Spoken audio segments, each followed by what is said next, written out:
Welcome to Inner Love Trauma, a channel dedicated to empowering survivors of toxic and narcissistic abuse. My name is Charmaine, and I am a thriving aware super empath and a certified trauma-informed life coach. Having experienced my own share of traumatic experiences, I understand how debilitating the effects of abuse can be. It is my passion and purpose to help others recover from the aftermath of trauma, heal their wounds, and have a fulfilling life. As a trauma-informed life coach, I have spent years studying the effects of trauma on the mind and body. Through my experience and education, I have developed a deep understanding of the complex nature of trauma and its lasting impact on our lives. My mission is to provide a safe and supportive space for individuals to heal, grow, and rediscover their inner strength.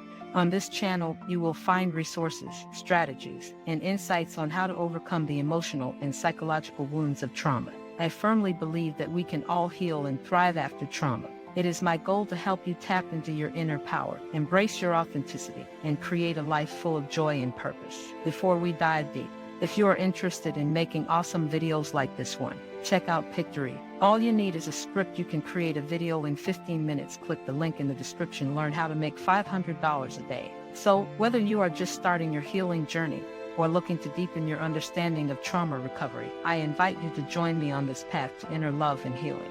Let's begin this transformative journey together. A quick disclaimer: the following stories about narcissists are intended solely for educational purposes, to raise awareness about narcissistic abuse and to aid in the recovery of those who have suffered from it. These stories are not meant to diagnose or label any individual as a narcissist and should not be used as a substitute for professional advice or treatment.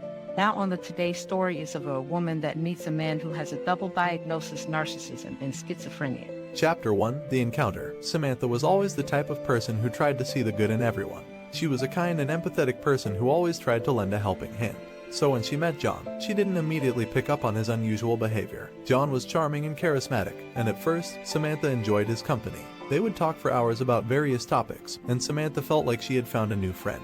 However, as they spent more time together, she began to notice that John had some peculiar habits. He would frequently interrupt their conversations and would talk about himself constantly. It became apparent that he had a significant sense of self-importance. He would brag about his achievements and his talents, often exaggerating them to make himself sound better than he was. Despite this, Samantha enjoyed spending time with John. She found him fascinating and admired his confidence. She didn't realize that John's behavior was a symptom of a mental health condition until a few weeks into their friendship. One day, John confided in her that he had been diagnosed with both narcissistic personality disorder and schizophrenia. Samantha was surprised but didn't think much of it at first. She didn't know much about these conditions and thought that they were something that she could manage. She tried to be supportive of John and hoped that their friendship would help him deal with his mental health challenges. However, as time went on, John's behavior became increasingly erratic. He would talk to himself, become irrationally angry, and threaten Samantha with violence. His grandiose delusions made him believe he was invincible, leading him to put himself and Samantha in dangerous situations. He would drive recklessly and engage in risky behaviors without a care for the consequences. Samantha became increasingly anxious and fearful for her safety.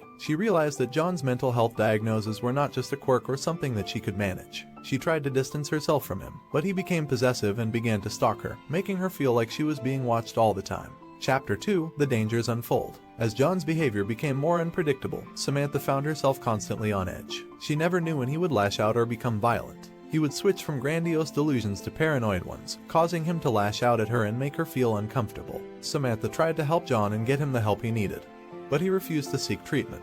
He believed that he was fine and that there was nothing wrong with him. This made Samantha feel powerless, as she didn't know how to help him without putting herself in danger. One day, Samantha and John were driving to a local restaurant when John suddenly swerved off the road and crashed into a tree. Samantha was badly injured, and John was killed instantly. The investigation revealed that John had been under the influence of drugs and had a psychotic episode, which caused him to lose control of the car. The accident was a tragic reminder of the dangers of untreated mental illness. Samantha realized that she had been in danger all along and that John's condition was not something that she could have managed on her own. She wished that she had sought help earlier and that John had received the treatment he needed. Chapter 3: Seeking Help.